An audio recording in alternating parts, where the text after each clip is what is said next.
I'm going to talk about retinal protection by oral deuterated DHA in models with features of macular degeneration. So briefly, I'm going to talk about this oral drug, it's modified DHA, and show you that it protects acute and chronic mouse retinal oxidative stress models. And not only that, it can restore structure and RPE function when given after an oxidative insult has damaged the mouse retina. So DHA oxidation is likely to play a role in AMD. DHA is the most abundant fatty acid in photoreceptors, and it's very easily oxidized, and its oxidation products have been detected in postmortem AMDIs in this publication. And the problem with DHA oxidation is that if one molecule is oxidized, you can get a lipid peroxidation chain reaction that'll oxidize 100 or 1,000 molecules, producing all of these immunoreactive molecules and damaging the membrane.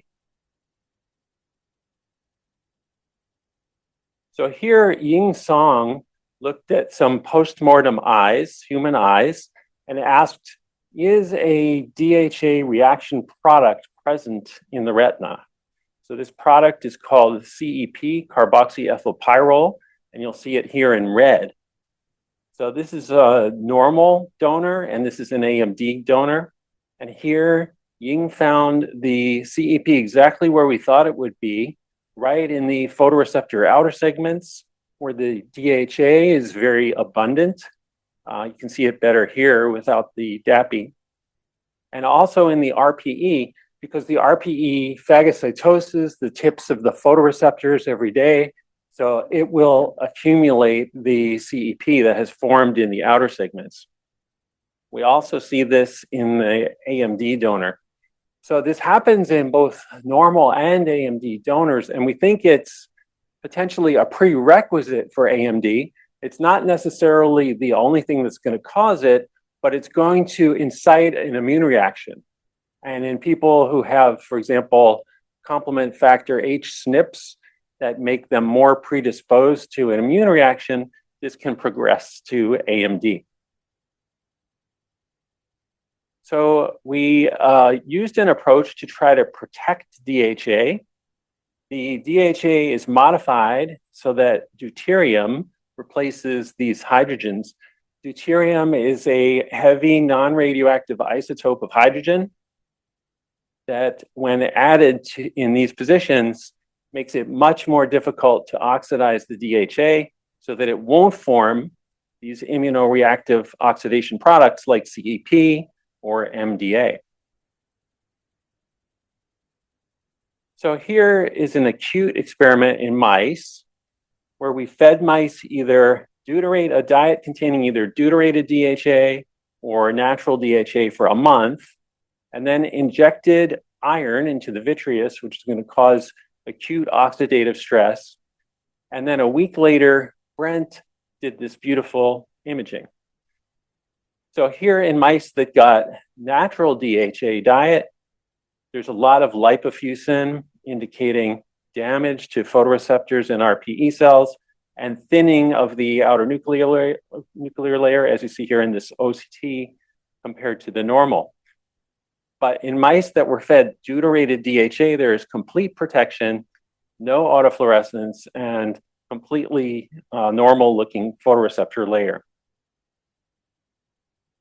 The function of the retina was also completely protected, as you see here on ERG, comparing mice that were fed the natural DHA diet to mice fed the deuterated DHA.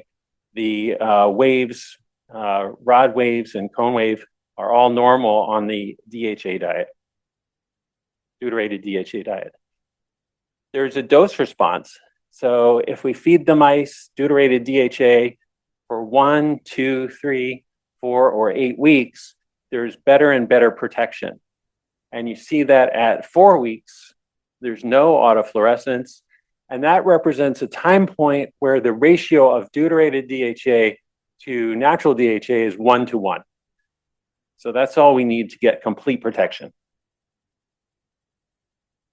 Here, Sierra and Brandon, who both did their PhDs in the lab, tested deuterated DHA in a more chronic model. So this model has a knockout for hepcidin, which leads to chronic slow iron accumulation in the retina. And in mice that are fed the control diet, we see in the superior retina this lipofuscin accumulating in the RPE at 6 months of age. This increases as they get older and increases even further as they get to 11 months. And this is what it looks like in a flat mount. But if we feed the mice deuterated DHA, starting at this age, the area of fluorescence increases a little bit as the deuterated DHA levels are reaching therapeutic levels. But then at 11 months, there's no further progression. And you can see that there's much less autofluorescence here on the flat mount. Elena, a graduate student in the lab, tested deuterated DHA in another model. This is an RPE-specific knockout of the antioxidant glutathione peroxidase 4. GPX4 is the gatekeeper for a form of cell death called ferroptosis. So here, she gave deuterated DHA or control diet before knocking out the GPX4. With the control diet, we see this damage to the RPE that looks reminiscent of geographic atrophy. But if the deuterated DHA diet is given first, there's no damage seen by the autofluorescence imaging or on the OCT, and the retinal thickness is normal. Similarly, deuterated DHA led to normal retinal function as compared to the control diet. Next, Elena asked what would happen if she treated mice that already had the GPX4 knocked out and already had some retinal damage. So this is more similar to what the situation would be in a patient who already has, say, intermediate AMD and then is starting a treatment. So here is the baseline, 1 week after the knockout, but before the deuterated DHA was started. So here there are some abnormalities. Compared to the wild type, there's a loss of the ellipsoid zone. There's the EZ band. We don't see it here in the knockout. This is the inner segment, outer segment junction, and it's used as an important measure currently in macular degeneration clinical trials. As the mice progress after the deuterated DHA has been started, at 4 weeks, at 2 weeks, and then 4 weeks, the EZ band comes back. So this is restoration of photoreceptor structure, which we haven't seen before with other drugs. There's also a restoration of RPE function. So 1 week after the GPX4 is knocked out, the C wave, which is RPE function, is close to 0. But after the mice have been on deuterated DHA for 2 weeks, the C wave comes back to almost normal. But then, oops, the patient forgot to take their deuterated DHA for 2 weeks. The function goes back down. And now, when the patient takes the deuterated DHA again, it goes back up. And when Elena looks at the 10-week time point, when the deuterated DHA had been started after the knockout, in the deuterated DHA mice, the retina looks pretty good. OCT shows a thick photoreceptor layer, but in the control diet, there's a marked thinning. And the same thing is true again with the ERG protection with the deuterated DHA, but significant loss of function with the control diet. And here's a graph of what happens to the A wave, scotopic A wave over time. So this is right when the diet is started. Follow the white line here. This is the deuterated DHA. So just as the deuterated DHA is started, the A wave is declining. as the deuterated DHA is reaching therapeutic levels.